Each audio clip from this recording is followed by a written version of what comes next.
A dot has 0 dimensions, a line is 1 dimensional, a plane has 2 dimensions, and 3 dimensional objects are solids, like the world that we're living in now, even though what you can see is a 2 dimensional version of me on your screen. Now, when we introduce the fourth dimension, and some people think that the fourth dimension is time, but if we're relating it to just objects and shapes, then the fourth dimension is being able to see a 3 dimensional shape like this pen, being able to see all perspectives of this one pen without like changing your view. Like, I know that there's a back to this pen, but I can't physically see it all at once, if that makes sense. I can only see a 2 dimensional version of this pen right in front of me because I can't look around and see what's on the back, see this writing here that says Pilot G2. I can't see it from this perspective. Like, sure, if I look here, you can see it, but when I'm looking at this, if you're looking at it with me here, you won't be able to see that writing. So that's essentially what the fourth dimension is being able to see all of the perspective of a 3 dimensional object. So I'm just introducing this framework as a way to talk about a random idea that I had in relation to seeing the world in the fourth dimension. So I know this isn't necessarily possible. We can't do that as 3 dimensional beings ourselves, or we can't, it's very hard to like visualize it. If you've seen a tesseract, that's all I was doing a couple minutes ago, was like searching up videos of the fourth dimension and trying to visualize that, and seeing a tesseract is very hard to wrap your mind around.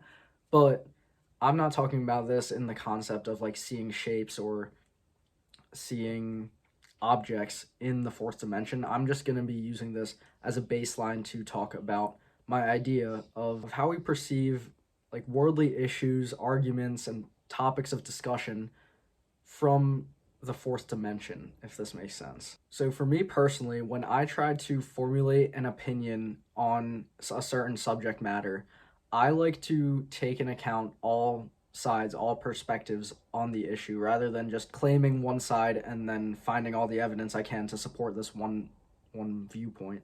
That's not how I go about making my opinions or taking my stances on issues. When it comes to politics, I'm pretty moderate just because I can see arguments on both sides of the issue. I can't see things in black and white like, say, a far left-leaning liberal would, or a right-wing, extremely right-wing Republican might. I can see where both of them are coming from. Not that I agree entirely with one side or the other, but I can see where they're pulling their arguments from and how it makes sense in their minds when they're arguing. So being in this position of not really willing to, there are certain things that I do have a strong opinion on that I've experienced and gone through in life, and we could get into that another time if you want, but not having a super strong viewpoint when it comes to these certain issues, like in politics more specifically, that's where I generally see this coming up, where people are really dedicated to their viewpoint and will stand by it and will defend it. Like, that's a great thing that they are able to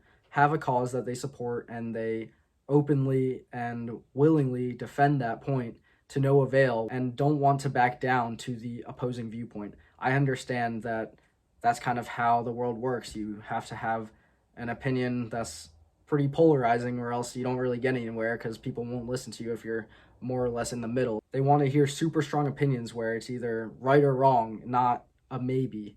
So being in this position of always generally in the middle and not really willing to be able to accept the far right or the far left point in its entirety, wanting to compromise somewhere in the middle. This is my idea of thinking or seeing the world through the fourth dimension. So if you're anything like me and like to hear all perspectives on a certain issue before you make your own opinion, it's kind of what I call like being educated on the subject before you just blindly hop into the discussion without knowing much. It's sort of a tricky position to be in because you're not easily swayed by either side of like, oh, I'm going to bandwagon on this idea just because it has a lot of support or something like that. You're like, oh, I can see how this maybe minority opinion or unpopular opinion has some weight to it. Obviously, I'm not going to give weight to stupid ideas like beliefs of the KKK where they literally are believing in racism and stuff like that. That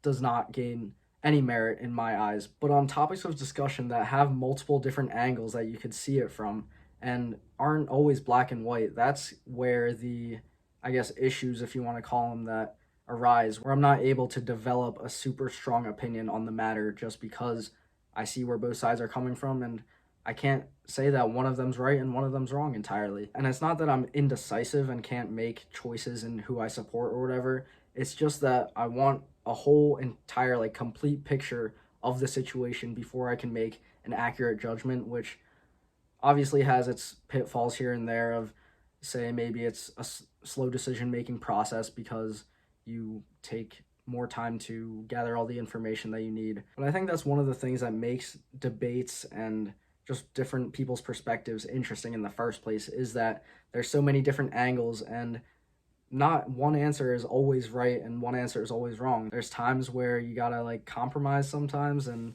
meet in the middle, figure out what's going on in the gray area rather than the black and white.